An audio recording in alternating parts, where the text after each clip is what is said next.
Most of the times పిల్లల్లో మాటలు తక్కువ రావటానికి కారణం ఏంటంటే వాళ్ళు మాట్లాడకపోవటానికి మెయిన్గా వాళ్ళకి హీరింగ్ ప్రాబ్లం ఉంటే జరుగుతుందన్నమాట. హీరింగ్ ప్రాబ్లం ఉన్నప్పుడు ఏమవుతుందంటే వాళ్ళు ఎదుటోళ్ళు చెప్పింది వినలేరు.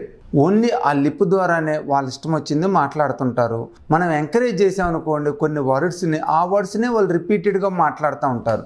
చాలామంది పేరెంట్స్ వచ్చి అంటుంటారు అమ్మ నాన్న అంటాడండి మిగతాయి మాట్లాడలేడని. అంటే మనం అమ్మ అమ్మని చాలాసార్లు అన్నప్పుడు వాడు అమ్మ అంటాడు. దట్ మీన్స్ వాడికి హీరింగ్ నార్మల్గా ఉందని కాదు. మనం ఏ వర్డ్ అయితే వాడు ప్రొనౌన్స్ చేసేటప్పుడు ఎంకరేజ్ చేస్తామో వాటిని ఎక్కువ మాట్లాడుతూ ఉంటారు. సో దానివల్ల ఏమవుతుందంటే కొంతమంది ఈ వినికిడి సమస్యని ఎర్లీగా గుర్తించడం లేట్ అవుతుందన్నమాట. సో వాళ్ళు ఏమనుకుంటారు హీరింగ్ నార్మల్గా ఉంది, మాట బాగుంది అనుకుంటారు. కానీ వాళ్ళకి మాట సరిగా లేదండి. అంటే మనం చెప్పేదే వాళ్ళు రిపీట్ చేస్తున్నారు కానీ వాళ్ళంతటా వాళ్ళు ఏది ప్రొనౌన్స్ చేయలేకపోతున్నారు. ఎందుకంటే వాళ్ళు మంచిగా వింటే కనుక స్పీచ్ ఇవ్వగలుగుతారు. సో కామనెస్ట్ రీజన్ ఏంటంటే హీరింగ్ లాస్. దాన్ని మనం ఐడెంటిఫై చేయాలి.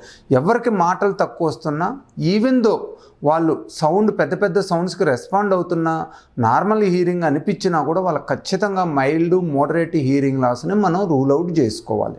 రెండోది సాధారణంగా మాటలు తక్కువ మాట్లాడేది ఏంటంటే ఇప్పుడు చూస్తే పిల్లలు చాలామందికి ఐసోలేటెడ్గా ఉంటున్నారు. అంటే ఇంట్లో మదరు ఫాదర్ ఉంటారు, వాళ్ళు వర్క్లో బిజీగా ఉంటారు, పిల్లలతో ఒక్కోసారి టైం స్పెండ్ తక్కువ చేస్తుంటారు, గ్రాండ్ పేరెంట్స్ ఉంటారు అనమాట. మనం అదే ఒక 20-30 సంవత్సరాల క్రితం చూసినట్లయితే మాటలు రాని పిల్లలు చాలా తక్కువ మంది ఉండేవాళ్ళు. ఎందుకంటే అప్పుడు కంబైన్డ్ ఫ్యామిలీస్ అనుకోండి, లేకపోతే రిలేటివ్స్ పక్క ఇళ్ళల్లో ఉంటాం అనుకోండి, పిల్లల్ని దగ్గరగా తీసుకొని ఎక్కువ మాట్లాడిస్తూ ఉండేవాళ్ళు, ఎక్కువగా వాళ్ళతో స్పెండ్ చేస్తూ ఉండేవాళ్ళు.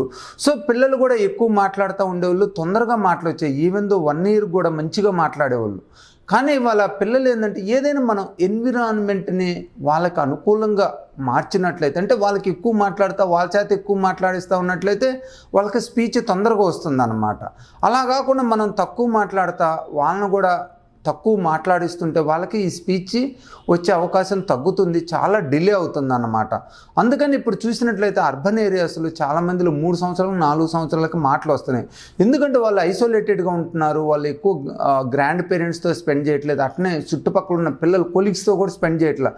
ఇంతకుముందు ఎట్లా ఉండేదంటే పిల్లల్ని అందరిని తీసుకెళ్ళి ఒక చోట ఒక 5-6 పిల్లలు చుట్టుపక్కల ఉన్న ఇళ్లలో అందరూ అక్కడ కూర్చొని వాళ్ళు ఆడుకుంటుంటే వీళ్ళు మాట్లాడుకుంటూ ఉండేవాళ్ళు. దానివల్ల ఏమవుతుందంటే పిల్లల్లో ఒకరి నుంచి ఒకరు మాట్లాడుతూ వాళ్ళ మాటల్ని ఇంప్రూవ్ చేసుకుంటూ ఉండేవాళ్ళు అనమాట. అంటే పిల్లలు వాళ్ళ భాష వాళ్ళకి ఈజీగా ఉంటుంది. ఎందుకంటే ఆ ఏజ్లో వాళ్ళు ఏం మాట్లాడాలో అవి ఎక్కువగా మాట్లాడుకుంటారు. కాంపిటేటివ్గా కూడా పిల్లల నుంచి పిల్లలు ఎక్కువగా మాట్లాడతారనమాట.